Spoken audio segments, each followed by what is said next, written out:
Nggak ada yang datang gratis. Kalau mau negara bersih dari korupsi, at least dari kita, ya terus saja. Dari kita, jujur aja nggak cukup. Oh, negara ini bukan yang nggak butuh orang jujur, tapi jujur aja nggak cukup. Harus pintar, gitu. Nah, yang bagian ini kadang lupa. Dia pikir saya udah jujur malah dipindah.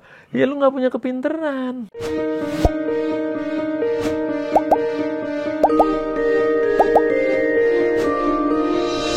Ya, saya akan ngangkat topik. Topik ini seru sebenarnya. Very hot topic, tapi kita mencoba ya ngobrolnya santai-santai aja. Jadi ini Pak Pahala Nainggolan sudah hadir ke saya. Beliau ini Deputi Pencegahan dan Monitoring KPK. Agak ngeri-ngeri sedang. Dulu aku pernah dengar joke Pak Pahala. Jadi orang ini, pejabat-pejabat ini, suka minta AC. Dikasih 1 PK panas katanya. Dikasih 2 PK dingin. Dikasih KPK panas dingin. Begitu ya. Begitu ya. Iya. Tapi kita start dulu dengan sesuatu. Jadi saya melihat kemarin apa semacam survei ya. Trust orang terhadap KPK kan menurun sekarang ya. Pasti. Ya. Menurun Kenapa banyak. Ya? Jadi memang KPK itu kan identik sama integritas ya. Jadi kita kalau bahasa kita harus lebih dari yang lain. Kan gitu kan. Dan harus dibilang juga sekarang ya kita nggak lebih baik dari banyak kementerian dan lembaga. Gitu. Jadi yang kasus-kasus yang kita bilang mengurangi integritas kita itu sekarang publik tahu.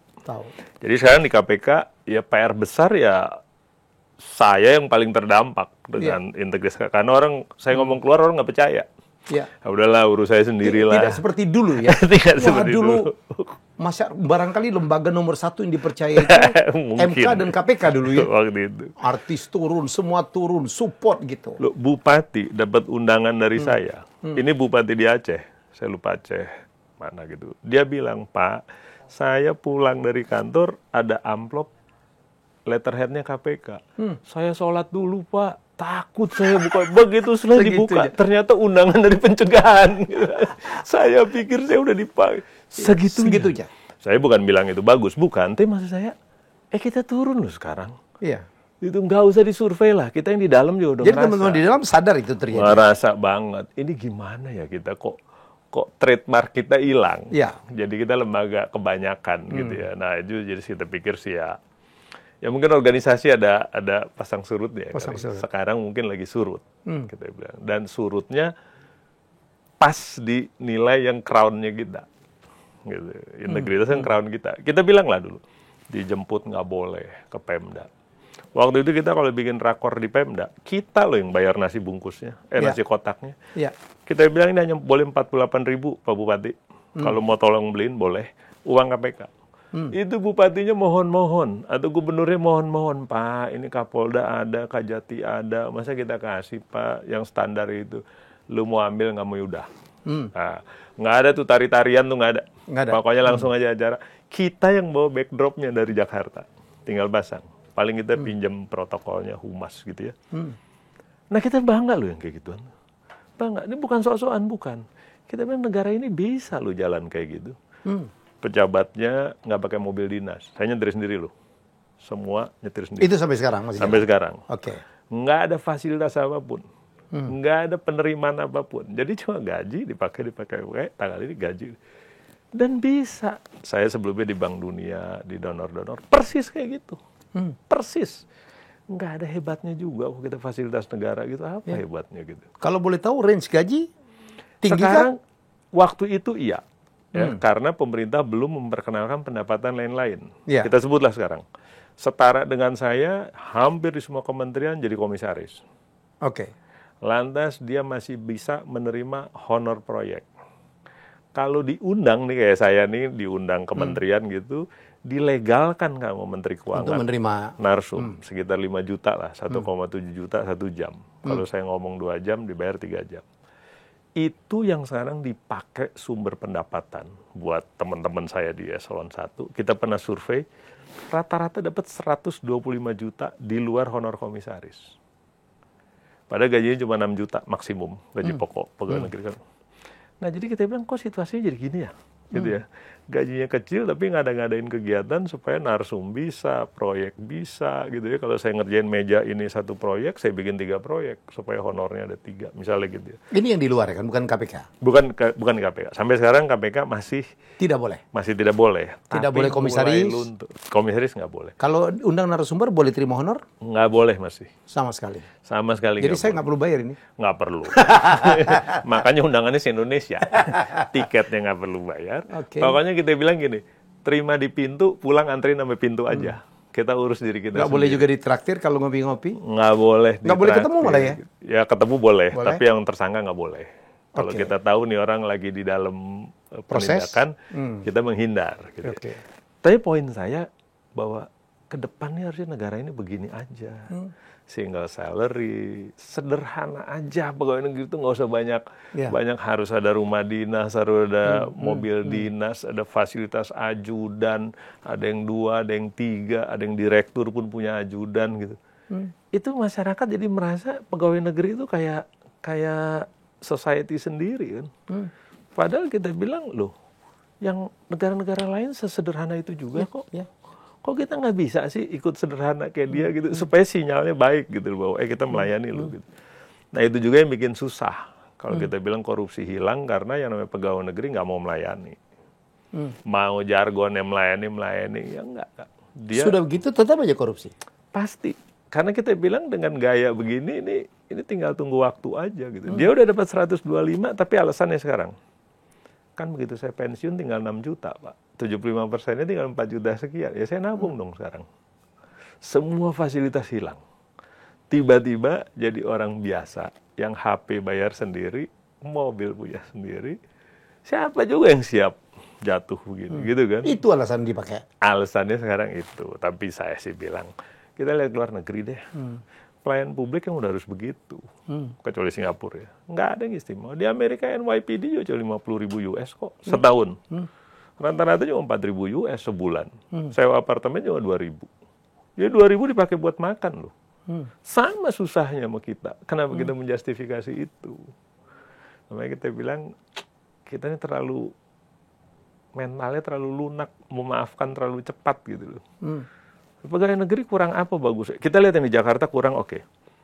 Tapi kita bilang coba di daerah lah. Dengan gaji pegawai negeri suami istri. Saya jamin cukup banget. Cukup banget. Nah kita bilang sama Menteri Keuangan kenapa nggak diindeks? Supaya pegawai negeri ini Jakarta beda dengan yang di Kebumen. Kayak dulu ada tunjangan kemahalan dulu. Gitu yang di Papua karena mahal semua. Sampai sekarang semua tahu pegawai negeri gajinya kurang. Saya bilang, iya untuk yang tertentu. Tapi kan tidak semua. Kalau kita lihat teman-teman Kementerian Keuangan, itu udah luar biasa. Tunjangannya yang besar. Lalu saya lihatin LKPN-nya pejabat-pejabat yang masuk jadi komisaris. Saya sebutlah komisaris. Paling nggak dapat 100-200 honor sebulan. Tancemnya tergantung. Ada yang 2 miliar, 3 miliar. Ada yang lebih dari itu. Ada yang lebih. Siapa yang nggak berebut? Kerjaan nggak makan effort. Sebulan sekali paling. Sebulan sekali. Jadi kita bilang, ini struktur jangan dipiara dong, gitu loh. Terus apa dong upaya kita supaya kita mendapat yang ideal? Saya sih bilang kalau yang generasi kayak kita ini udahlah gitu, selesai aja di pensiun. Yang saya bilang kita harus pikirkan yang 21-30. Investasi di anak-anak. Betul. Ini kita udah memberi contoh, atau yang dilihat tuh yang kalau pegawai negeri udah susah. Kalau ngurus SIM, udah pasti nyuap. Kalau ini, jadi udah udah pasti. Gitu. Nah, maksud dan seolah-olah kita permisif ya. Betul. Nah masih ada kesempatan sebenarnya sedikit lagi, itu begitu mereka masuk dunia kerja, begitu mereka lulus kuliah, kalau dia lihat itu sama, ya sudah. Kita punya dapat anak yang masuk angkatan kerja dengan mental bahwa saya diperbolehkan mencari uang di luar yang saya dapat.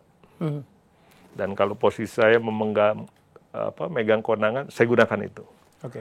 Kan itu jadi salahnya. Jadi kita bilang masih ada kesempatan dikit lagi untuk 21-30 tahun ini. Kalau kita benerin dan mereka sangat digital. Makanya kita invest di anak muda nih. Harusnya begitu. Anak muda nggak boleh apatis, nggak boleh cuek. Karena masa depan ini adalah untuk mereka kan. Beberapa kementerian punya saluran pengaduan, gunakan itu. Nah, gitu loh, jangan cuma ngedumel aja, gunakan.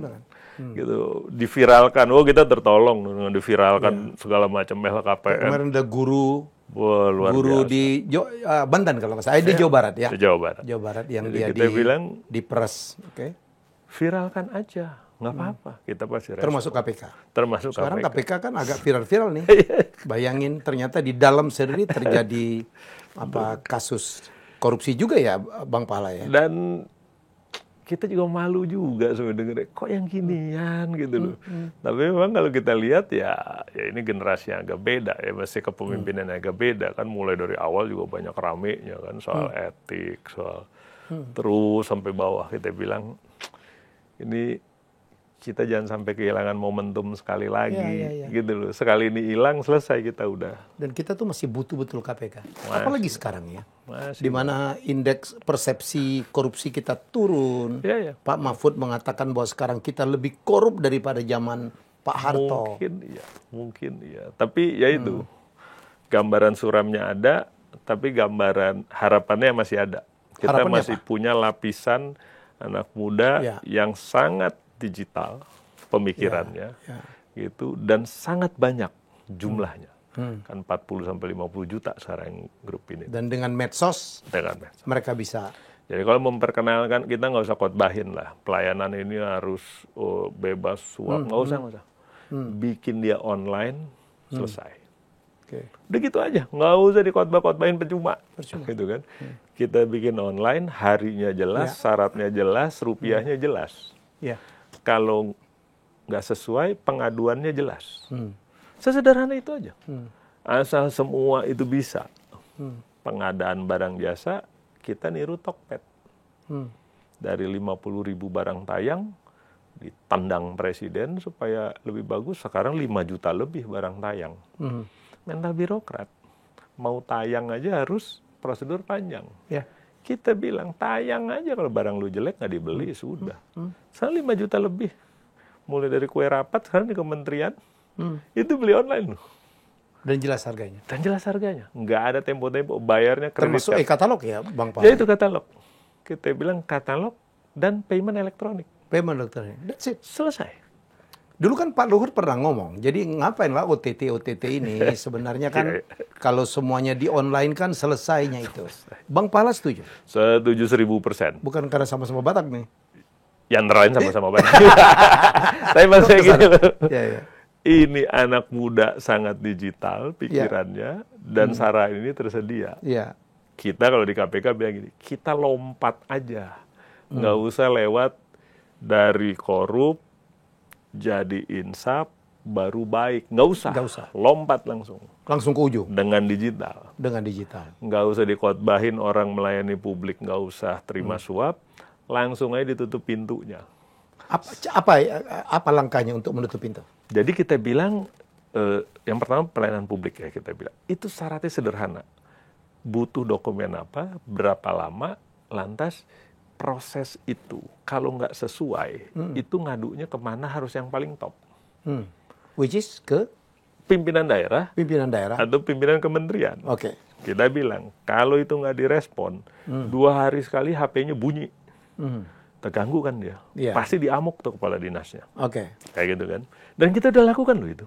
Udah lakukan benar. Ada aplikasinya? Ada banget gitu, kita sebut PTSP itu, pelayanan terpadu satu pintu. Itu kita bilang semua dinas numplek di satu gedung, sebut apa aja pelayanannya. Kalau di daerah itu lebih parah, bisa 200-an gitu perizinan. Tapi kita bilang asal syaratnya jelas, dokumennya jelas, berapa rupiah jelas, orang apply online saja, nggak perlu datang. Ambil nomor urut itu juga online. Selesai begitu, kalau nggak sesuai waktu, ngadunya kemana? Jangan lupa. Biasanya ngadunya ke kepala dinas, ya udah didiemin. Saya bilang ngadunya ke atas. Dan kita bikin juga di, yang kemarin ini pagi ini, di Risman Pelabuhan. Kita bilang logistik Indonesia dari dulu mahal, mau dikeluhkan. Kalau namanya Tanjung Priuk, pikiran orang duit aja. Kan high cost ekonomi. High cost. Saya bilang udah pasti ada korupsinya lah, urusannya korupsi kecil atau gede itu nggak penting. Tapi sekarang kita dorong persis yang seperti itu, digitalisasi. 14 pelabuhan full digital. Dulu kapal datang, baru urus dokumen. buat karantina sendiri, buat sandar sendiri, buat tunda sendiri, buat bea cukai sendiri. Sekarang sekali bayar selesai. Simplifikasi. Sudah. Kontainer bergerak 11 kali. Diangkut, pindah sini, periksa bea cukai, pindah sini, karantina. Sekarang 3 kali bergerak selesai. Cukup. Nah, kita ingin sampaikan beritanya ke anak-anak muda nih. Kita tuh bukan yang terburuk loh. Kita 20 besar pengelolaan pelabuhan yang tercepat di dunia. Masuk 20 besar, dan itu UN yang kasih kita. But still mahal. Still mahal, ada yang tapi katakan artinya ngirim barang ke Papua lebih mahal daripada ke Amerika ya. Yang dalam negeri nih. Ya. Tapi maksud saya gini, digital itu harapan kita. Dan itu fit dengan kelompok yang akan memimpin negara ini 5-10 tahun ke depan. 5 tahun lagi lah. Generasi digital semua. Udahlah. Yang kita ini udah kita siapkan. Kayaknya udah mau pensiun ada-adanya. Udah mau pensiun. Kalau bahasa kita, kalau nggak bikin lebih baik, paling nggak jangan makin rusak. Jangan makin rusak, betul. Udah. Gitu. Tapi anak muda ini harus dikasih tahu. Saya selalu kesel kalau dia bikin SIM, nyuap. Tungguin aja. Kalau nggak lulus, ya udah datang lagi. Iya. Nggak lulus, ya datang lagi. Ya kita yang bener dong belajarnya gitu kan. Ada buku panduannya kok. Gitu. Tapi jangan dimaafkan bahwa kalau itu harus nyuap. Sehingga yang nggak nyuap kayak orang tolol. Iya. Ngapain lu? Ngapain? Lu nggak mau negara lu maju? Iya benar ya. Gitu kan? Lu udah ngapain? Itu mengecilkan kan? Iya. Nah kita bilang, ya terus aja. 3-4 kali lama-lama udah kesian. Iya. Bahasa saya nih, nggak ada yang datang gratis. Oke. Kalau mau negara bersih dari korupsi, at least dari kita, ya terus saja. Dari kitanya? Dari kita ya. Kalau kita nggak mau, ya sudah. Mari kita nangis bersama-sama. Gitu kan? Besok kita rasain lagi Indonesia kayak gitu. Jadi pengen anak-anak muda ini segera tahu bahwa mereka punya hak buat pelayanan. Dan mereka bayar pajak loh. Mereka bayar pajak. Saya ketemu anak-anak muda bilang gitu, ya saya nggak bayar pajak Pak. Oh salah lu. Sabun mandi yang lu pakai itu ada pajaknya. Ada pajaknya. Jadi dia berhak. Jadi baru ngeh juga gitu. Pajak tuh jangan dipikir SPT. Saya bukan. Sabun mandi yang dibeli ada pajaknya. Jadi Anda boleh protes pemerintah. Punya hak untuk protes. Salurannya ada. Gitu ya, kita bilang ya yang gelap ada nih soal KPK, soal negara ini gitu. Banyak lah sektor-sektor yang masih belum bergerak gitu. Tapi yang terang juga ada. Dan saya sih lihat yang terang gini aja nih. Kalau yang ini udahlah udah susah nih. Ada politik, ada menteri nggak komit, ada omong kosong, ada kurang gaji lah, alasannya banyak bener alasan di sini. Kita bilang daftar aja alasannya, kalau bisa menyelesaikan masalah sih boleh, kan nggak juga. Tapi yang inilah, karena survei kita nih, 21-30 itu responden yang menjadi usia 21-30 yang menjadi korban pemerasan, diminta suap atau gratifikasi dalam pelayanan publik. Ini umur 21-30. Yang melakukan umur 41-50. Itu kan gampangnya dinalar. Ya? Gitu. Gampang dinalar kan. Nah kita bilang kita nggak urus yang 41-50. Sininya aja. Mending yang ini. Kalau ini nggak mau? Kalau ini nggak mau, ini juga berhenti. Atau kalau ini melawan, ini juga nggak berani. Kira-kira gitu ya. Nah makanya kita bilang, gimana ya 21-30 ini bisa didekati. Tapi sekali lagi ada digital ini. Ada medsos. Kalau di KPK kita di pencegahan lah. Kita paling seneng tuh nonton partai sosmed apa gitu. Kalau ngelapor yang flexing, wah kita seneng bener tuh. Seneng bener kita bilang. Nangkepin aja. Itu dari 30-an yang masuk sosmed itu sekitar 8 sudah masuk penindakan. Sisanya nangis-nangis nunjukin tasnya palsu. Iya. KW. Nah, kita bilang gue bukan tukang tas. Gue nggak ngerti lu KW apa enggak. Tapi yakin saya dia malu setengah mati. Iya. Karena ya gitu kan mengakui. Nah kita bilang partisipasi masyarakat ini kita lupa loh selama ini. Gimana caranya supaya mereka mau gitu. Kita buka saluran pengaduan di KPK. Nggak efektif. Oh ya? Begitu sosmed, efektif. Efektif. Pengaduan kita nggak maju. 4.000 aja. Dan yang jadi kasus itu cuma di bawah 10. 10%? Di bawah 10 kasus. Dari 4.000 pengaduan? Ya, karena kenapa? Kualitasnya jelek. Kualitas pengaduannya? Ya, data, kurang bukti? Kurang, ya kalau bukti sebenarnya kita yang tanggung jawab ya. Tapi maksudnya dia nggak tahu apa yang harus diaduin. Ya, cuma bilang ini tetangga saya, ini itu korupsi tuh. Ini baru beli tanah sekian, korupsi. Itu. Ini mobilnya mewah, platnya nggak disebut. Tanahnya banyak, di mana lokasinya nggak disebut. Lah gimana kita? Jadi kualitasnya jelek lah. Sesudah tidak ada, bisa ditindaklanjuti ya? betul. Oke, Nah, yang pidana korupsi dari 4.000-an, mungkin sekitar 1.000-an lah yang pidana korupsi. Tapi jangan lupa KPK kan cuma bisa 1 miliar. Penyelenggara negara itu direktur ke atas lah kalau di kementerian. Sama yang menarik perhatian masyarakat, nggak masuk lagi dia. Yang bawah lagi, baru dilihat lagi, apa bukti yang dia kasih. Jadi kita bilang, ini edukasi dong kalau begitu. Nah, makanya kita bilang kalau yang KPK itu kasusnya harus di atas 1 miliar ya? Di atas 1 miliar yang melibatkan penyelenggara negara. Kan gitu kan. Kalau swasta kan enggak kan? Kalau swasta enggak. Enggak lah. Namun saya jadi yang ngadu jadi lebih efektif yang sosmed kita bilang. Sosmed jelas kan. Dia pakai Rubicon, di foto. Ada plat nomornya. Kita bisa cek langsung. Oh itu bodong. Saya bisa merespon bodong dalam 5 menit juga bisa. Tapi jangan bilang, Pak Helmi ini ada mobil mewahnya. Platnya mana? Misalnya gitu ya. Atau tanahnya di mana gitu. Kalau sosmed tuh biasanya langsung ada fotonya kan. Jadi kita pikir ini dunia berubah. Pengaduan juga rasanya kita lebih oke yang medsos. Kayaknya sekarang lebih ya ada beberapa sampah-sampah kayak yang KW segala macam. Paling nggak tuh orang udah malu karena kita declare itu KW. Jadi paling nggak dia nggak pamer lagi. Yang masih ketinggalan orang yang nyimpan uang tunai di bawah. Dan itu masih banyak. Banyak banget. Salah satu kelemahan kita meriksa laporan harta kita kan pakai rekening bank. Kalau dia simpan tunai atau dalam emas, selesai kita. Kalau ingat dulu orang perhubungan laut, 27 miliar tunai uang ditaruh di kamar. Lengkap dengan ransel-ranselnya. Kasih orang, lempar di kamar. 27 miliar. Dan sekarang banyak yang masih main begitu. Dulu katanya dulu kan sempat ada BI ganti uang ya? Iya, dulu. Dan kemudian mengumumkan bahwa yang seri ini tidak berlaku lagi, itu efektif nggak, Bang? Enggak. Jadi waktu itu BI datang, sebenarnya dia usul 2. Satu perampasan aset, KPK oke. Masih Pak Peri nih, yang satu lagi Pak Peri usul pembatasan tunai. Di atas itu 100 jauh lebih juta. efektif. Nah, kita bilang kalau buat pencegahan sebenarnya ini. Dari KPK usulnya jangan 100 juta Pak, 50 juta aja. Supaya orang nggak bisa tarik tunai di atas 50 juta. Gitu kan. Tapi Pak Peri bilang, ya sudahlah pokoknya kita dorong aja dulu. Kan nggak ada lagi tuh. Nah kita bilang mungkin kalau diramein orang lagi gitu. Karena kita percaya tunai ini yang penyakit pajak nggak bisa dipungut. Kan karena tunai. Suap menyuap kalau tunai mana ada pajaknya. Broker kalau tunai nggak ada pajaknya. Gitu. Jadi kita bilang kok tunai udah dilupain ya sekarang ya. Kayaknya udah ada yang mulai ngidip lah. Kalau undang-undang perampasan aset kan sedang didorong lah sekarang. Sudah lebih maju. Tapi jangan lupa ini dengan tunai harusnya satu ini dia. Satu paket. Bukannya di RUU-nya jadi satu paket? Enggak. Tunai itu sendiri dia. Karena dia beda isu ya. Kalau perampasan kalau nggak salah pembatasan uang kartal. Ya. Judulnya gitu ya. Betul. Kalau boleh didorong lagi dan saya nggak ngelihat generasi muda ini keberatan. Dia bilang siapa sih anak muda yang megang duit 100 juta? Nggak ada juga. Nggak ada juga. Sekarang anak-anak cuma bawa kartu aja kemana-mana.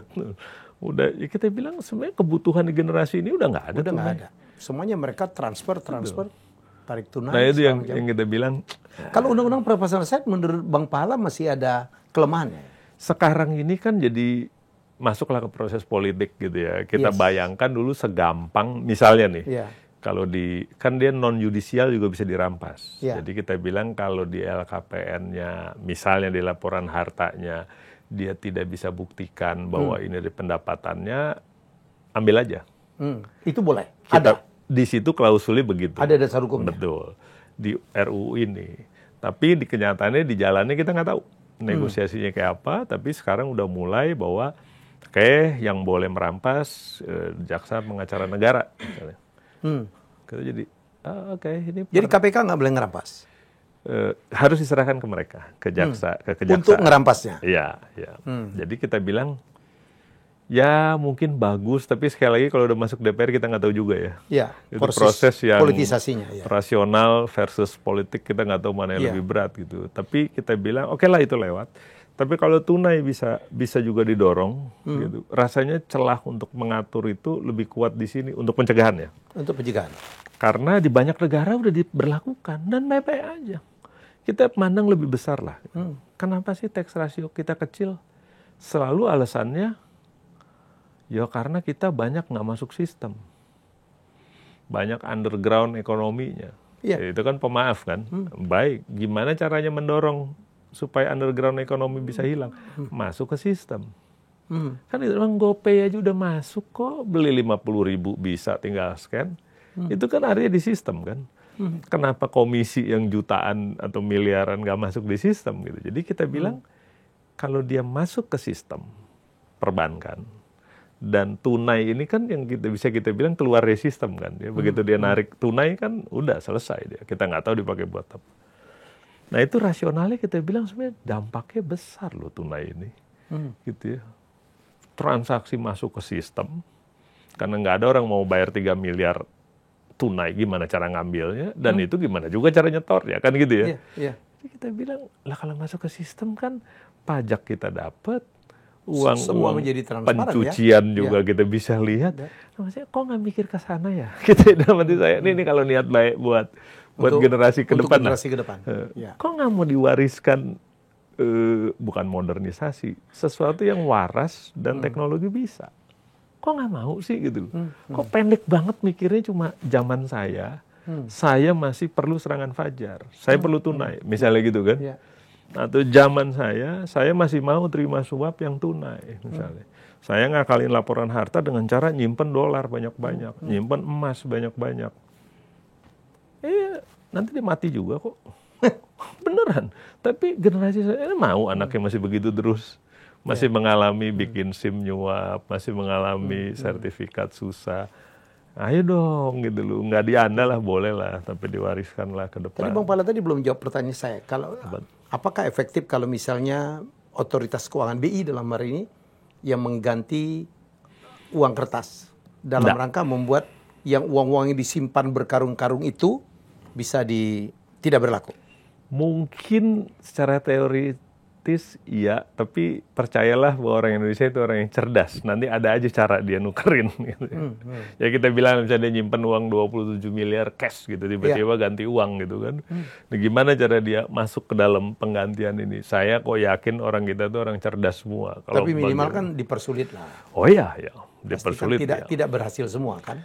Beberapa yang ada di emas, yang di dolar gitu, kan aman. Ya. Gitu. Dan kecenderungannya kalau kita lihat yang di tangkapan KPK kan selalu dolar Singapura, yang favorit. Karena nominalnya paling besar, dia punya $1.000 ya. Iya. Masa kita mohon-mohon ke Singapura agar jangan jangan disirkulasikan karena $1.000 itu kalau kali 10.000 kan 10 juta. Sekarang 11.000, 11.000. Uang semiliar kita kantongin kali begini. Gitu, cuma 100 lembar aja 1 miliar kan? Masa kita mohon-mohon ke negara lain, bukannya kita... Tapi kan ada aturan katanya pembelian dolar itu juga dibatasin di Indonesia ya? Sekarang sih juga, tapi ya sekali lagi kita itu bukan orang yang bodoh semua gitu ya. Jadi bermacam-macam cara. Transaksinya di luar negeri ngambilnya di sini, atau dipecah pun nggak apa-apa. Banyak orang rela untuk capek-capek dikit gitu. Supaya tidak bisa keluar sistem. Tidak terdeteksi oleh sistem. Nah kita dorong aja masuk sistem. Dan seperti kita bilang, golongan terbesar ini sebenarnya lebih suka ada di sistem. Nah, kenapa kita mengentertain orang-orang yang emang nggak mau di sistem? Seperti kita bilang, sertifikat tanah, nama orang. Ini kan cerita-cerita di luar sistem nih. Kenapa kita entertain sih orang-orang kayak gitu? Makanya saya bilang, dorong sertifikat digital. Elektronik. Nah, elektronik. Udah kita nggak usah pegang. Itu kan keren banget ya. Nggak mungkin ada double. Dan retina kita kan di situ dia. Nah, selesai. Pakai retina lagi. Dan kita tahu kan, nggak pantas. Kemarin masa yang punya Rubicon orangnya dalam gang gitu. Kalau di elektronik kan nggak bisa. Nggak bisa. Sampai kemana nih upaya dulu? Sempat terdengar tuh. Sekarang ada harapan sedikit NIK dijadikan NPWP. Ini udah ada perpresnya nih. Nah, kita waktu itu dorong itu, kita bilang gini, buat apa ada dua kartu identitas? Karena saya punya Rubicon misalnya, saya bisa atasnamakan supir saya. Oke. Kan nggak ada yang boleh ngelarang kan? Tapi dengan NIK gabung dengan NPWP, ini akan kedeteksi. Ini ada kejanggalan di situ ya? Punya Rubicon, kok ada NIK-nya nggak punya NPWP, dapat dari mana dia? Nah gitu. Jadi kita berharap nih dengan Mas Suryo, kita bilang, Mas 2024 Mas, begitu mandatori NIK jadi NPW, kita sapu tuh semua nomini-nomini. Tukang kebun punya tanah 2 hektar, NIK aja yang dia punya. Dari mana NPWP dia? Nggak punya. Ini pasti nomini orang. Nah itu kita bilang, itu harapan yang sedikit lagi kita bisa kerjain, NIK jadi NPWP. Kita bilang itu kenapa nggak dari dulu ya? Karena nomini ini mengganggu. Orang ngumpetin bagian nomini dan notaris-notaris juga membantu. Oh iya, mereka kadang-kadang jadi bagian dari itu ya. Kita yang bilang, jalan. Jadi masih ada lah harapan sedikit-sedikit gitu yang kita bilang kalau ngeliat suramnya ya banyak lah suramnya. Tapi maksudnya ada digitalisasi, ada sertifikat, ada kalau misalnya kartal, ada anak muda yang siap digital. Apalagi kita bilang masih ada lah harapan. Saya selalu bilang ini negara jadi miskin karena kita yang bikin, bukan orang. Bukan orang, gitu. Tapi ya.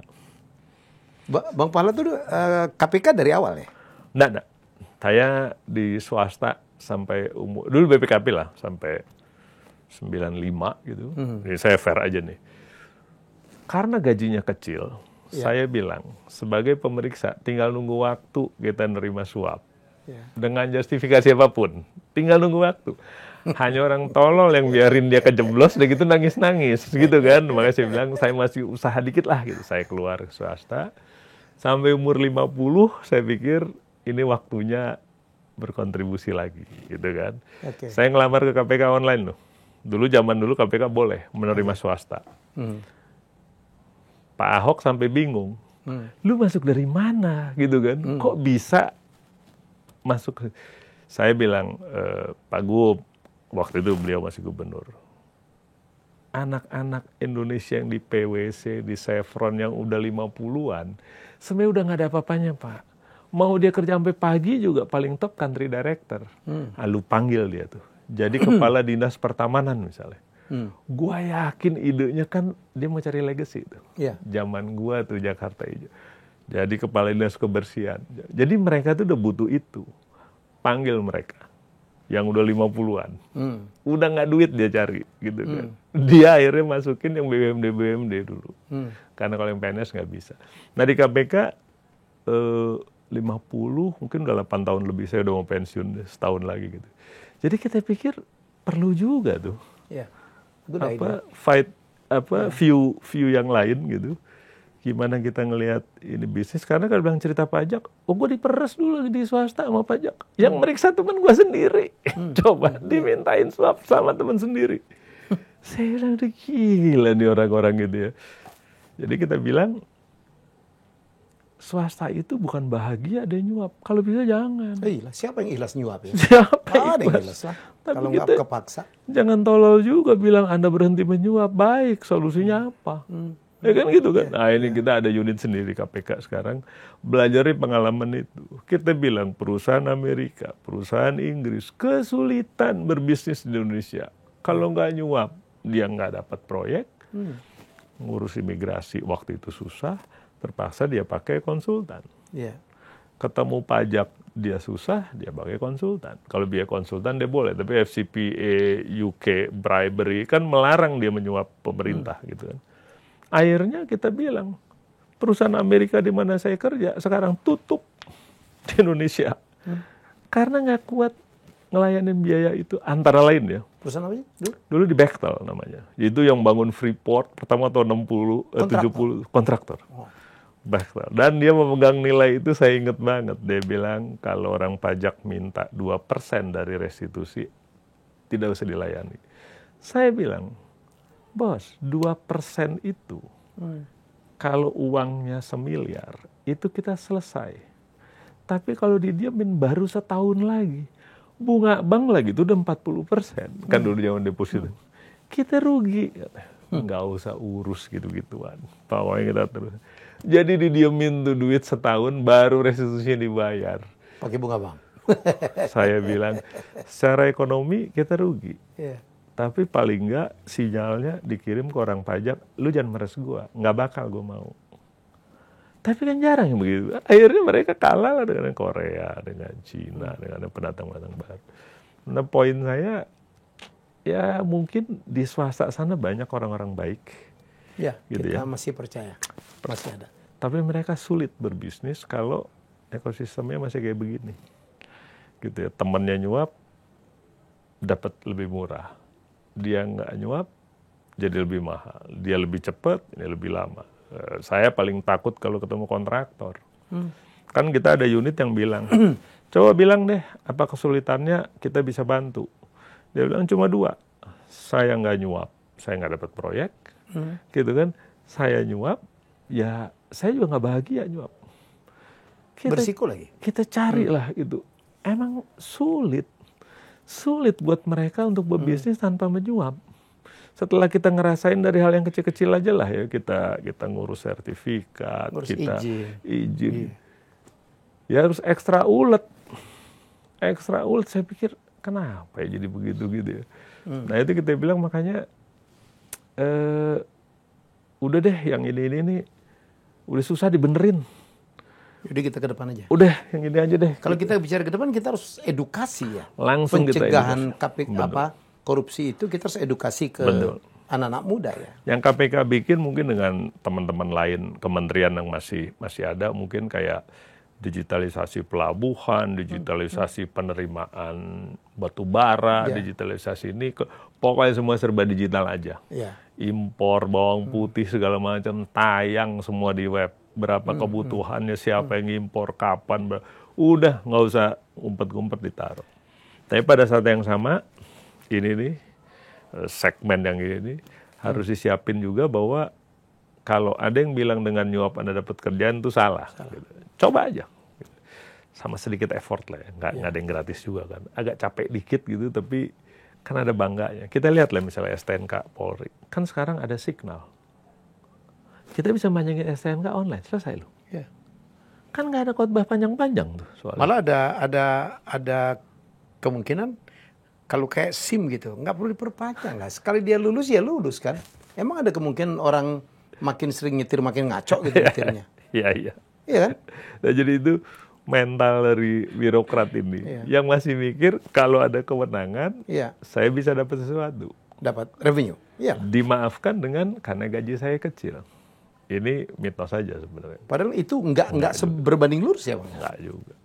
Ada orang udah gajinya gede pun masih korup. Tapi kita lihat lah teman-teman yang kasusnya di pajak segala macam Kementerian Keuangan. Teman Pak Pahala. Temennya Pak Helmi juga. Dan kita sama-sama salah.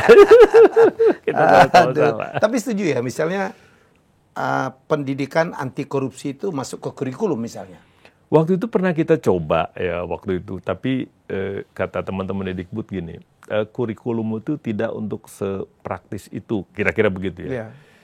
Dan saya setuju dengan argumen itu karena kita bilang gini, kalau dia SD, SMP, SMA, dia belum ada korupsinya, belum menghadapi itu, paling dia nilai-nilai jujur lah. Message moral lah ya. Ya, sampai kuliah pun kita message-nya masih gini, jangan nyontek, jangan nitip absen.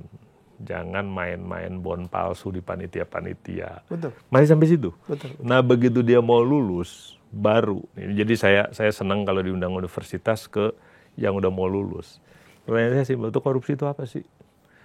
Pengertian mereka, duit di meja ada yang ngambil. Sesederhana itu. Saya bilang, pantes lu kecemplung gitu. Kita bilang kalau diminta nganterin bos, nganterin suap, jangan mau ikut, nanti ketangkep lu dibawa. Selesai karir kita. Kalau diminta menyuap negosiasi, jangan udah bilang. Pertanyaannya mereka, ini beneran nih kalau lah saya nanti bisa CPNS nih. Saya bisa berhenti Pak karir saya. Saya bilang, kalau Anda indispensable, lu punya kemampuan yang gak ada yang bisa gantiin, siapa mau berhentiin lu? Saya bilang praktikal aja deh. Kalau di unit itu yang bikin PowerPoint bagus cuma lu doang, apa mungkin lu dikucilkan, nggak diikutin? Nggak mungkin. Tapi kalau lu orang biasa, nggak punya keahlian, segala macam, selesai. Nah poinnya kita bilang gini, jujur aja nggak cukup. Oh negara ini bukan nggak butuh orang jujur, tapi jujur aja nggak cukup. Harus pintar. Gitu. Nah yang bagian ini kadang lupa, dia pikir saya udah jujur malah dipindah. Ya lu nggak punya kepinteran. Kalau lu menguasai IT di situ mana mungkin dipindah. Misalnya gitu kan. Itu benar-benar praktikal. Jadi kita bilang sama teman-teman CPNS, saya paling seneng tuh kalau kasih ini ke CPNS gitu. Kasih mereka gambaran, salah bilang kalau ya kayak Melo gitu ya. Kalau saya jujur nanti saya nggak naik pangkat. Siapa bilang? Siapa bilang? Enggak. Tapi lu pinter nggak? Tapi pinter nggak? Gitu loh. Itu kita bilangnya. Sekolah lah. Gitu kan. Sekolah. Habis itu kalau di kantor kerjaannya begitu-begitu saya, paling nggak lu bisa ngajar. Kan dapat income tambahan. Lu bisa nulis. Beberapa instansi kita lihat tulisannya sering bener gitu karena dia subject matter-nya kuat.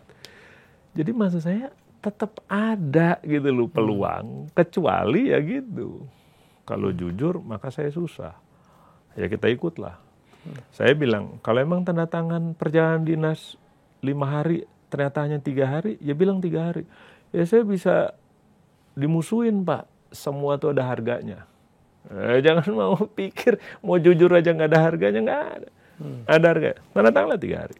Cobalah apa orang bilang, ya Pak ribut, ya udah cuma sekali aja kan. Habis itu orang tahu, kalau dia tuh nggak mau, ya sudah kan. Ya udahlah gitu. Jangan mau mulia, tapi nyolong juga, nggak bisa. Ya. Nggak bisa, gitu. Nah, teman-teman CPNS ini dari awal harus cekokin itu.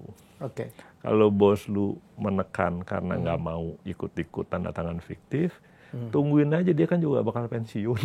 Masa dia nggak pensiun forever? Atau dia kan akan dipindah. Gitu. Jadi jangan cepet-cepet patah gitu loh. Bahwa mau jujur itu satu effort, tapi pinter juga effort yang lain. Gitu. Dan itu harus bareng gitu. Jangan modal jujur bisa korup, kita bilang juga sama teman-teman kan. Itu bisa loh jujur korup. Wah gimana Pak katanya. Ini lucu kalau baca CPNS.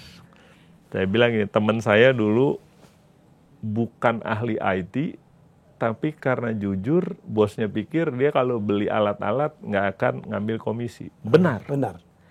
Tapi 5 tahun lagi baru ketahuan alat yang beli itu teknologinya nggak sekarang. Karena modal jujur nih. Gitu. Nggak modal pinter. Nggak modal pinter. Nah, maksud saya gitu tuh. Nah, anak-anak muda ini, jujur itu harus, pinter itu harus. Beneran kita bilang. Jangan pikir kalau jadi pegawai negeri udah selesai atau di swasta kerja modal jujur. Enggak. Kalau jujur aja susah hidup lu.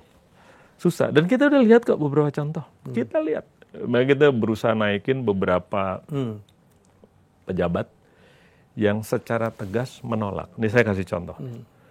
Orang BPJS Kesehatan di Manado, ibu-ibu nih. Tahun lalu kita undang ke Jakarta, kita naikin panggung secara khusus.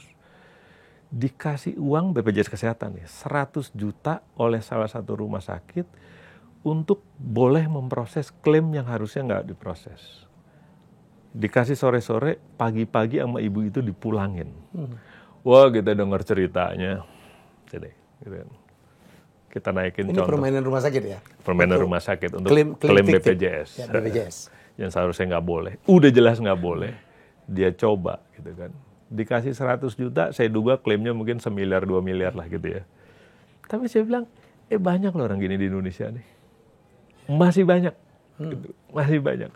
Nah, daripada kita mengkhotbahi orang yang begini, mending kita naikin yang gini nih. Semoga menjadi inspirasi. Betul. Bahwa nggak mati kita. Nggak mati. Gitu kalau jujur kayak begini ya. Dan dia bener, dia lapor ke KPK gitu kan, dia email aja, saya tawarin gitu. Begitu kita dengar ceritanya, diproses itu sama rumah sakit, diproses. Rumah sakit kita bilang ya kalau diem aja lantas ya udahlah gitu. Ya udah bener, udah gini aja terus kita gitu. Kapan makin buruk? Betul. Kita bilang ya harapannya masih ada lah, masih banyak. Bang Pala tuh sekarang apa? Koordinator? Jadi Stranas PK ini begini. Stranas PK itu apa sih? Jadi dulu pencegahan KPK itu diatur undang-undang. Pencegahan KPK itu diatur undang-undang? Ya, ada gratifikasi, ada LKPN, ada monitoring, koordinasi. Nah, waktu itu KPK kan dianggap di luar pemerintah, independen. Nah, pemerintah itu dulu meratifikasi gitu UN Convention Against Corruption, kita ratifikasi tahun 2006. Kita setuju, ada undang-undangnya. Nah, turunannya bilang bahwa Indonesia itu harus punya strategi pemberantasan korupsi. Itu UNCSC bilang begitu. kita oke. Bikinlah sekretariat. Tapi ini kita nih, oke-nya cepet, operasionalnya jauh. Sekretariatnya ditaruh di Bappenas. Hanya di tingkat direktorat. Nggak akan efektif lah. Gitu. 2017 dipindah ke KPK. Nah itu ada perpresnya khusus. Dia bilang ini hanya tentang pencegahan. Dan ini nggak ada rekomendasi-rekomendasi, rencana aksi saja. Hanya boleh tentang tata niaga dan perizinan, keuangan negara, sama reformasi birokrasi penegakan hukum. Dibatasin hanya itu. Nah karena di KPK, ini ada 5 lembaga. Jadi ada Menteri Bappenas, Menpan, gitu, lantas Dagri, ini Dagri untuk ngurus Pemda. Bappenas kalau dia urusan anggaran. Ya gitu kan. Lantas ada KSP, komunikasi ke presiden, gitu. Ada KPK, kontennya, gitu ya. Lantas ada Bappenas, Menpan RB, Dagri, KPK, sama kok saya lupa satu lagi ya. BPKP? Enggak, KSP, nama KSP. KSP. Ya. Jadi 5 ini udah ada tugasnya. Misalnya kalau Menpan, kalau ini terkait dengan kelembagaan. Misalnya penyatuan karantina di pelabuhan, itu ngapain juga ada karantina tumbuhan, perikanan, segala. Gabungan jadi satu. Ah itu dengan Menpan. Kalau ada peta hutan di Indonesia belum ada, maka perlu anggaran. Ah ini Bappenas. Karena kalau petanya nggak ada, gimana perizinan online-nya bisa? Kita nggak tahu nih gue di hutan apa enggak nih, gitu kan? Nah kalau urusan Pemda dengan Dagri, urusan komunikasi presiden, KSP, dan konten di KPK. Itu ditaruh di KPK, sekretariatnya di Kedeputian Pencegahan. Tapi dia mainnya rencana aksi. Itu makanya dibawa Bang Paham. Makanya ya kebetulan di sini. Jadi koordinator. Sambil kita mikir gini, sebenarnya sekretariat begini, satu data, SPBE, lantas ada sekretariat, satu peta, itu nggak jalan karena ditaruh di unit yang ngerjainnya nggak full time. Lah kalau di saya yang tugas fungsi pencegahan ya udah dikerjain bareng. Orang-orangnya juga ada anggarannya khusus di APBN, kita hire orang khusus buat itu. Sambil kita bilang sama teman-teman, kalau mau sekretariat nasional ini jalan, bikin yang kayak kita sebut Stranas PK. Tugasnya apa sih Bang? Tugasnya mengkoordinasikan kementerian, lembaga, dan Pemda untuk perbaikin di salah satu. Misalnya kayak ini pelabuhan. Kita bilang 30 pelabuhan laut, 6 bandara, itu udah 90% logistik Indonesia. Gimana semuanya kita dorong digital. Itu yang kita bilang. Dudukin 18 kementerian lembaga tuh yang duduk. Semua dengan wewenang masing-masing dan nggak ada komandannya. Bukan Pelindo komandannya, bukan juga pertanian, bukan gitu kan, semua. Yang ngelit tim ini? Nah, di Stranas lah kita kumpulin. Pertanian tugas Anda ini, tugas Anda. Kita bagi tugasnya. 3 bulan sekali kita cek. 6 bulan sekali kita lapor ke presiden. Laporannya simpel, 1,5 halaman. KPK tidak menjalankan ini. Dagri tidak menjalankan itu. Kementerian Perdagangan udah sudah. Tapi yang baik-baik juga ada. Yang ini sudah berhasil, yang ini belum. Semua perbaikan sistem untuk pencegahan. Jadi nggak ada penyuluhan, nggak ada. Di perbaikan sistem. Tapi kalau dibilang 90% perbaikan sistemnya itu digitalisasi. One Map. Solusinya? Itu, ya, mendorong digitalisasi. Gimana orang datang ke OSS, saya mau berusaha di Sumatera gitu, ruangnya di mana? Kalau petanya satu, klik langsung online. RDTR online kita bilang. Itu kita tugaskan ATR BPN. Perlu peta tata ruang detail 2.000. Tapi 500 di daerah yang ekonominya tinggi. Bikin yang 500. Ya kita monitor aja 3 bulan. Wah ini kita nggak ada anggaran Pak. Datang ke Bappenas.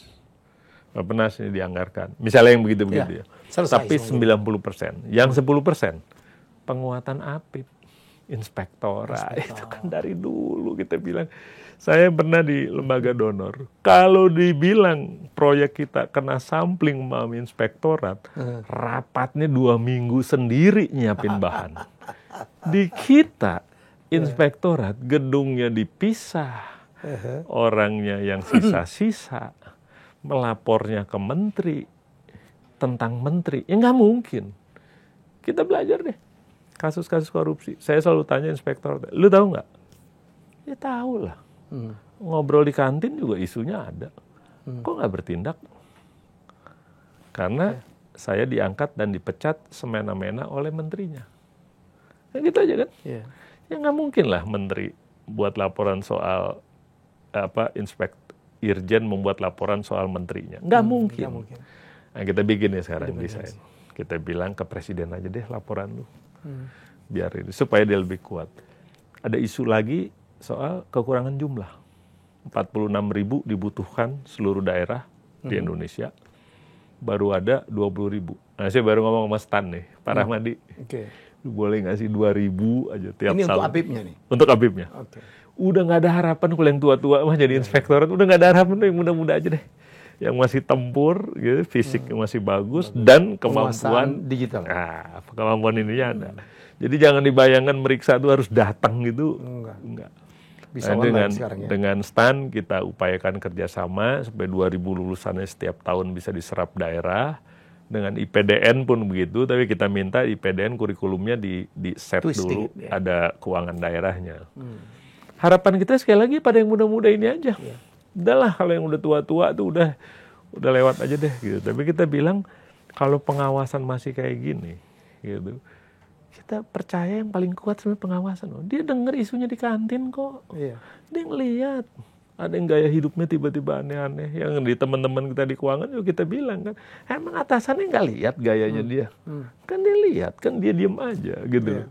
Namun saya yang terkuat itu bukan KPK atau aparat itu. Bukan. Di internal yang paling kuat. Masalahnya ya itu. Mereka bisa dipecat semena-mena. Bisa dimuliakan, bisa dipinggirkan, tergantung selera menterinya. Itu yang kita mau rubah. Tergantung sistem, jangan tergantung selera menterinya. Kita belajar dari inspektoratnya, lembaga-lembaga donor, nggak banyak juga orangnya. Tapi sekali aja kena, bener kena, selesai. Nggak ada nego-negonya, dan mereka firm buat itu. Independennya dijamin. Independennya dijamin. Kan itu ya, crown-nya kan cuma itu aja. Lebih dari itu sih, teknis gitu. Kita nggak. Jadi 90% digitalisasi, 10% saja. Digitalisasi di penerimaan batu bara, misalnya. Simbara kita bilang, sistem informasi mineral batu bara. Nikel di situ, timah di situ. Yakinkan bahwa semua yang ekspor udah bayar royalti. Yakinkan juga dia sudah memenuhi kewajiban DMO. Yang ke PLN harga $70. Harus yakinkan ini bukan dari area ilegal. Semua dengan digital mungkin banget. Dan udah terjadi. Tapi kan banyak yang nggak bahagia ya. Kita bilang yang main-main transfer pricing, ajak BI masuk devisa hasil ekspor.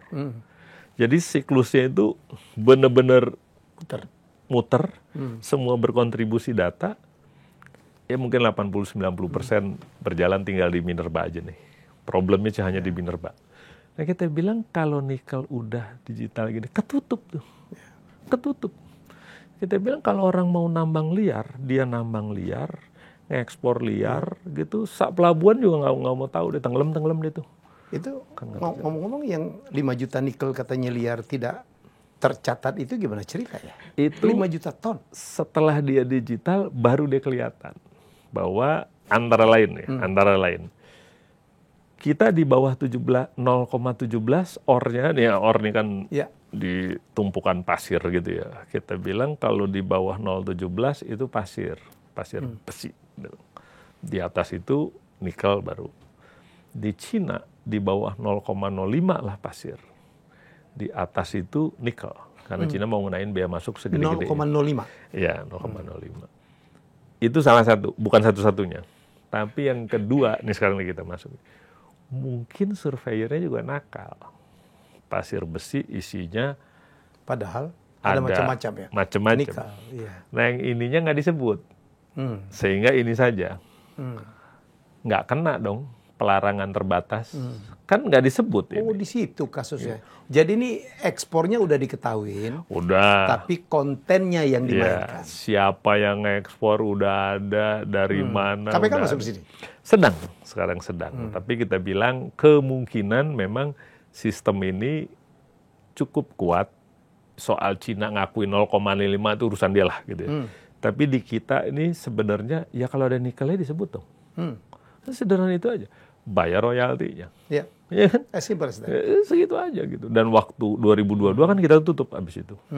Selesai. Tadi pagi saya baru dengar paparan Pak Lut, sekarang 31 miliar dolar gara-gara ditutup. Sebelumnya cuma 3 miliar dolar. Karena orang lebih suka keduk, kirim. Kayak batu bara sekarang, keduk, kirim. Sekarang nggak boleh diolah, gitu kan. Nah saya pikir digital ini yang bikin kita mungkin. Kalau nggak digital kita nggak ngerti tuh dari mana ya. Itu kok Cina sama Indonesia beda gitu. Dari mana gitu. Kita nggak tahu apa ini oknum, apa ini sistem yang terbuka. Ternyata kita yakin sekarang ya 60% lebih oknum. Ada yang main soal gimana kandungan ini dijalankan. Gitu ya. Dan kalau dibilang apa iya cuma sendiri. Korupsi itu selalu melibatkan ini banyak kan orang. Sistem didesain udah banyak instansi. Kan gitu kan ada dinas pertambangan di sini, ada bea cukai, ada pelabuhan, ada surveyor. Kan semua tuh jalannya nggak mungkin sendiri. Sistem sehebat apapun bisa jebol karena kolusi. Ada hasil pendapatan penjualan. Kalau dibilang nggak tahu, ya semoga nggak tahu gitu aja kita kan. Tapi itu pelajaran kita di sekolah. Iya. Sistem sebaik apapun kalau terjadi kolusi, kong kali kong, musuhnya sistem cuma kolusi. Kalau sendirian cepat ketangkep. Maling. Kita bilang maling. Iya. Bedanya maling sama ini. Iyalah, itu maling. Kalau sendiri kan sendiri-sendiri. Betul. Ya. Tapi sebenarnya kita sangat ingin tuh bisa mengungkap itu karena sistem yang digital ini sambil ngasih pesan bahwa saya baru tahu tuh Bang Pala kalau itu di-announce, di-publish cukup baik, sosialisasi cukup baik bahwa ternyata ini didapatkan karena digitalisasi ya. Jadi untuk mendorong supaya ayo kita dorong digitalisasi di seluruh aturan ya. Selama ini kita memang harus akui di KPK kita relatif tertutup. Nah sekarang kan kita buka. Begini nih cara kita meriksa hartanya Alun. Kan saya terangkan jelas tuh. Minta rekeningnya. Udah gitu ke Samsat, ke BPN kita minta, perusahaannya kita lihat. Jadi orang ngerti gitu. Oh sebenarnya kok digital nggak ada jejak yang bisa gitu, kecuali tunai segala macam. Nah yang nikel ini kita juga ingin sebentar lagi lah kita umumkan begini loh caranya gitu, supaya orang percaya bahwa dengan ini aja nih. Saya pikir itu upaya Bang Pala ya. Saya termasuk orang yang sangat prihatin rating kepercayaan masyarakat pada KPK turun. Ya, jadi barangkali upaya-upaya begini ya. Invest di anak muda, mendorong digitalisasi, mengurangi fight juga, berjuang juga agar membatasin uang kartal ya. Kemudian mendorong juga perampasan undang-undang perampasan aset. Saya pikir ke sana barangkali arahnya. Harusnya kita bilang harus ke sana di samping kayak nggak sedih apa ngelihat negara sekaya ini pendidikan tinggi aja kelasnya masih kelas itu loh. Jangankan mau dibilang gratis gitu supaya kualitas baik. Ini kan kita yang bikin kita miskin. Jangan nyalain Belanda, jangan nyalain Jepang. Kita yang bikin. Udah dilewatin Vietnam, dilewatin Thailand, Filipina. Kalau Singapura memang jauh ya. Jauh. Ya, dan investasi, saya kemarin dengar dari seorang teman saya bahwa indeks investor masuk ke Indonesia itu cuman $500 per kapita. Sementara Singapura itu 29.000 per kapita. Jadi orang nggak percaya mau invest di Indonesia. Betul. Makanya kita bilang, ayo dong kita bangga gitu ya. Punya negara selengkap ini. Tapi pada saat yang sama, ayo berkontribusi. Nggak ada lingkungan yang datang dengan bersih tanpa kita ikut kontribusi. Bahwa di situ agak capek dikit, ya itu harga yang harus dibayar. Bahwa Anda kalau memegang teguh gitu nanti ada katakan Anda promosi, ya itu harga yang harus dibayar. Gitu ya. Tapi kalau diem aja lantas tiba-tiba berharap pemerintahan bersih, lu mimpi. Jadi orang baik jangan diam lah. Gitu. Ini yang terjadi sekarang kan silent majority gitu. Sepertinya baik-baik saja ya karena orang baik tidak ngomong gitu. Yang penting saya tidak korup katanya. Waduh, salah. Itu kelas menengah itu tidak korup loh. Yang kerja gitu, saya amati ya. Sektor swasta gitu ya. Lulus sekolah bagus, kerja di swasta gajinya cukup, kerjaannya benar-benar nggak ada hubungan dengan pemerintah. Dia bilang saya tidak korup. Iya, tapi Anda disuruh kontribusi. Oh, pajak bayar. Saya bilang, iya Anda tidak merusak negara ini, tapi tidak juga membuat lebih baik. Nah, itu gimana caranya? Ya, apalah lah dalam kehidupan sehari-hari. Mau sekedar memviralkan tetangga Anda yang pegawai negeri, kaya raya juga do something. Gitu. Kalau enggak ya nggak salah Anda. Tapi tidak benar juga. Ya. Negara ini nggak cukup. Seperti saya bilang, jujur aja nggak cukup. Nggak cukup. Apalagi cuma saya tidak korup. Nggak cukup banget. Gitu. Tapi ya masih ada harapan lah, percayalah masih banyak gitu. Dan seneng saya ada orang KPK masih punya hope gitu. Oh iyalah. Semoga diperbanyak. Enggak lah, hanya harapan yang bisa bikin kita hidup. Ini kan tahun politik nih Bang. Wah, kasus korupsi, money politik, sogok menyogok, itu mulai, ngeri-ngeri sedap lah ya. Apa upaya KPK Bang? Pertama, kita kan pernah dulu 2015, 2017, 2018 kita survei itu pilkada. Iya. Kita survei dan alhamdulillah kalau KPK yang minta respondennya penuh tuh 540 sekian. Tapi yang kalah, saya bilang yang kalah aja. Iya. Coba dibuka berapa sih ininya gitu kan dia sebut gitu. Lantas kita bilang partai ini biar kelihatan gagah-gagah semuanya duitnya nggak ada yang mau terbuka. Nah, lantas KPK bilang ya kita dorong saja supaya bantuan ke partai itu dinaikin. Dulu dari 100 dan transparan. Dari 100 perak naik jadi 1.000. APBN ya? APBN. Okay. Sekarang dari 1.000 hitungan kita butuhnya 8.000 per suara di pusat. Nanti provinsi lain ini saya bilang sederhananya sama dari partai gini. Ya paling enggak di DPC adalah gedung kantornya, ada sekretariatnya gitu milik partai, dalam arti dia bisa nyewa. Itu biayanya ditanggung negara karena kan ada pendidikan politik. Kan harusnya itu kan tugas partai. Kontestasi kita nggak pusing. Tapi paling nggak bikin musda adalah anggaran sendiri. Dan saya juga takjub juga karena partai bilang, oh saya setuju Pak. Beberapa ya. Karena kalau ada munas, kita suruh kader nyari uang 10, dia nyarinya 1.000. Atas nama munas. Sisanya di kantor. Jadi kita juga menderita kalau nggak punya duit. Tapi yang kedua kita bilang, kalau Anda punya kader bagus, partai punya duit, kan bisa didorong. Nggak orang yang duitnya tebel pindah partai sana-sini, kan modal. Jadi ada, partai juga kan bukan satu orang, satu suara kan, macam-macam gitu. Jadi kita bilang, kita usulin naik jadi 8.500, tapi, ada tapinya nih. Ada syarat-syarat tertentu, antara lain keterbukaan keuangan. Wah, keterbukaan tuh gimana gitu. Yang dari pemerintah aja kita buka, yang lain nggak bisa. Yang dari pemerintah dibuka, karena ada laporan BPK, tapi yang lain Anda harus pakai akuntan publik dan didisclose ke masyarakat, dipublikasikan. Itu mikirnya lama, Mas. Semua cerita, kami dukung. Iya, tapi begitu sudah dong terbuka, dia agak seberapa terbuka nih ya. Akhirnya datang bilang gini, kita jangan 8.500 deh, ngeri kita. 30% aja dulu. Karena infrastruktur kita juga belum siap. Itu saya apresiasi bener loh. Apa 30% apanya? 30% bantuan pemerintah dari 8.500. Jadi 2.500 aja dulu.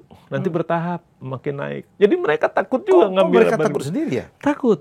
Jadi saya juga bilang, mereka mengakui bahwa infrastruktur di dalam tuh tidak sekuat yang kita bayangkan. Jadi minta 30% dulu. Baik, angka 8.500 itu disumbang. Ini per kepala, per kader? Per suara. Per foot ya? Iya, per suara di pusat. Nanti di daerah ngikut.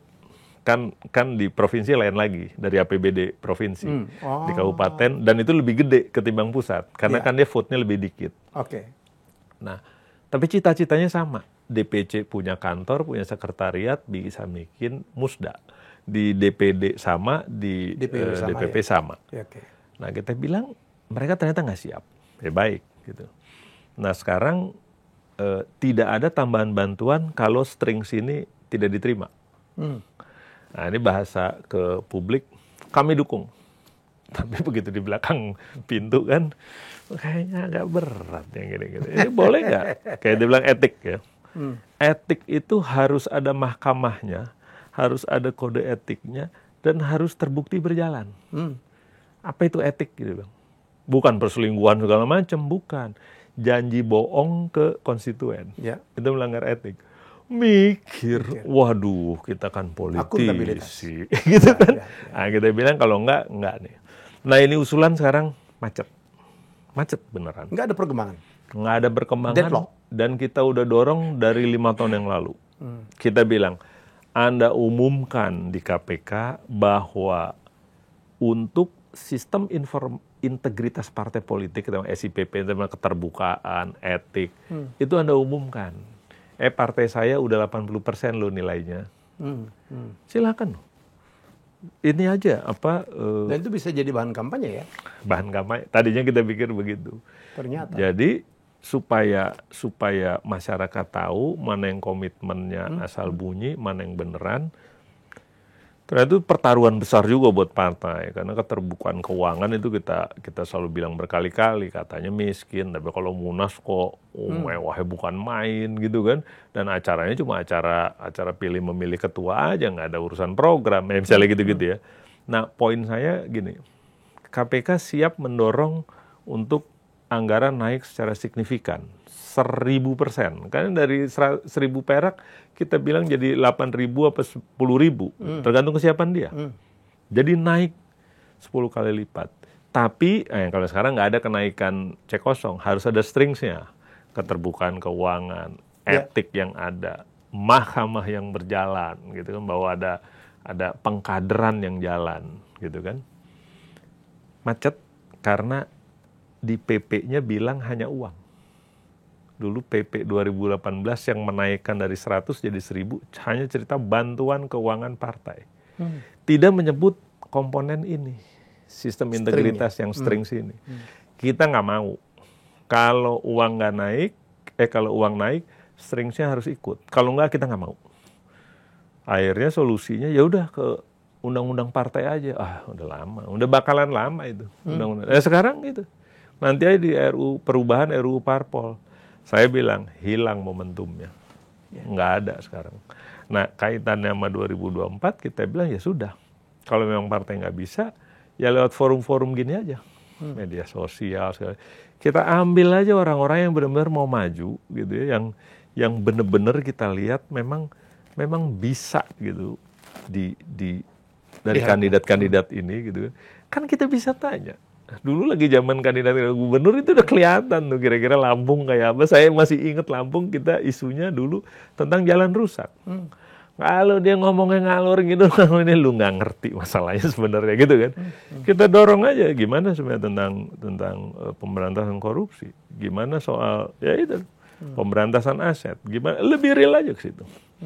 Jadi maksud saya kalau partai nggak bisa mendorong secara masif, ya paling nggak di forum 2024 nanti gitu ya, mau dia pileg, mau dia presiden, lebih real aja angkut itu pertanyaan sebagai bagian dari, saya masyarakat juga bisa lihat. Kalau partai emang enggak, ya orang.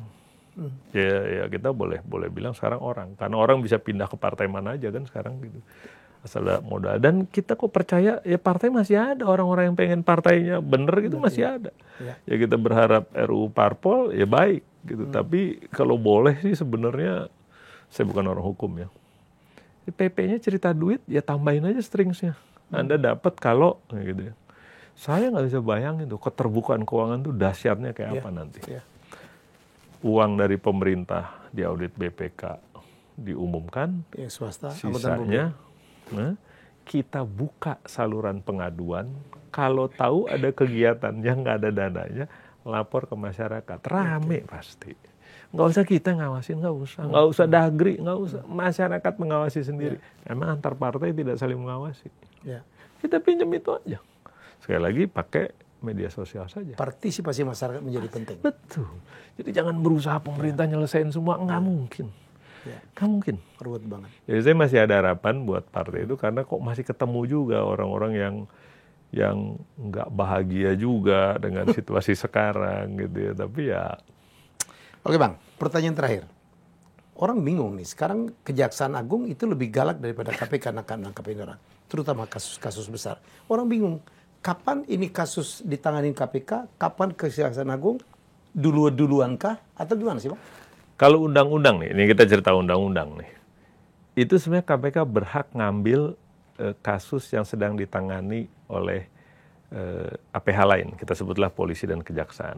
Kita berhak ngambil. Kalau kita rasa ini nggak maju-maju. Tapi pada saat yang sama, kita ada juga fungsi mensupervisi. Jadi kita bisa kerja APH lain. Nengok kayak apa. Saya merasa bahwa kompetisi antara APH ini baik. Memang harus dipelihara gitu. Jadi jangan juga dibilang bahwa ini lebih bagus dari sini. Bukan kejaksaan harus jadi, harus disupervisi KPK, bukan. KPK-nya harus didorong supaya melebihi ini. Lah, anak kan supervisor di undang-undang, gitu kan. Masa supervisornya sama yang disupervisi malah lebih gede ini, gitu misalnya gitu. Seolah-olah bersaing ya kan? Jadi persaingan itu justru harus dipelihara, ya, supaya adu banyak lah kira-kira gitu. Tapi memang kita mesti bilang bahwa ya kejaksaan menurut saya, ini personal saja deh, ya lebih strategis dalam hal case building ya. Jadi itu kan bukan OTT itu. Ya.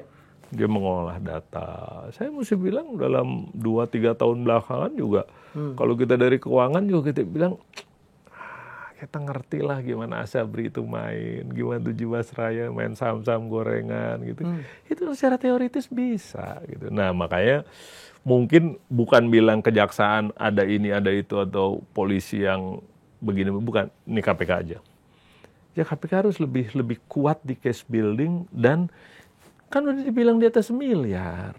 Ini kritik di dalam gitu. Ya kalau cuma OTT mah kita sadap aja semua dinas PUPR Indonesia 540-an gitu. Sehari 3 kali mungkin kita nangkep. Ini salah satu menteri bilang begitu. Ya papalah kalau cuma mau OTT, sadap aja seluruh dinas PU se-Indonesia. Sehari 3 kali lu nangkep. Kita bilang mana juga kepala dinas itu yang paling nggak ikut memberi suap gitu. Tapi kan bukan itu. KPK didirikan bukan buat yang itu. Bukan buat yang kan dibilang karena 2 APH ini tidak optimal, maka KPK didirikan. Kan kita lebih mau fair gitu kan. Iya. Dikasih fungsi supervisi, dikasih fungsi koordinasi, supaya ini berjalan. Sekarang di Kejaksaan Agung udah jalan ya kan? Ya sekarang jadi terbalik. Ya. Gitu kan. Ada yang bilang katanya KPK lebih kepada pencegahan ya Bang? Saya yang protes pertama loh. Kalau dibilang pencegahan diutamakan, saya protes pertama. Ya katanya Kejaksaan Agung yang menindak, KPK lebih kepada fungsi karena pencegahan. Gini, ada pembagian kayak gitu? Enggak ya? Enggak. Di awal disebutkan, kita utamakan pencegahan. Saya yang protes sama pimpinan. Jangan. Pencegahan itu nggak ada apa-apanya kalau nggak ada penindakan. Memang fungsi koordinasi Stranas itu yang menyuruh Anda pertanian bikin ini, Anda bikin itu dalam itu akan dipatuhi apa enggak? Kalau kita enggak punya wewenang untuk penindakan, enggak ada. Makanya kita bilang tangkap dulu, baru kita datang. Oh itu tiarap semua dan baik. Tapi kita menghadapi juga beberapa kita bilang A nggak dilakukan, B nggak dilakukan, begitu karena OTT baru. Kita bilang ya udah. Memang dunianya begitu, ya begitu aja. Kita tindak aja dulu, baru kita beresin. Jadi jangan dibalik. Kalau pencegahan duluan, orang bahagia tuh, cuma dikhotbahin doang. Salam anti korupsi. Ya gitu jargon-jargon aja, saya juga pegal juga dengernya gitu. Emangnya selesai dengan jargon begini gitu kan? Besok dia OTT. Tanda tangan. Tanda tangan fakta. Dapat penghargaan. Bulan depan kena OTT. Bulan depan kena. Atau orang diketawain orang kita gitu bahwa sebenarnya lu maling, lu kasih penghargaan. Gitu kan. Nah maksud saya kita berhenti dong gitu-gituan. Gitu. Berhenti beneran gitu. Karena saya merasa juga kita nih senang begitu-begitu. Pencanangan ini, pencanangan itu. Termasuk nih, ini kritik saya nih. Zona integritas, kita senang kan. Taruh di lantai. Jangan pakai calo.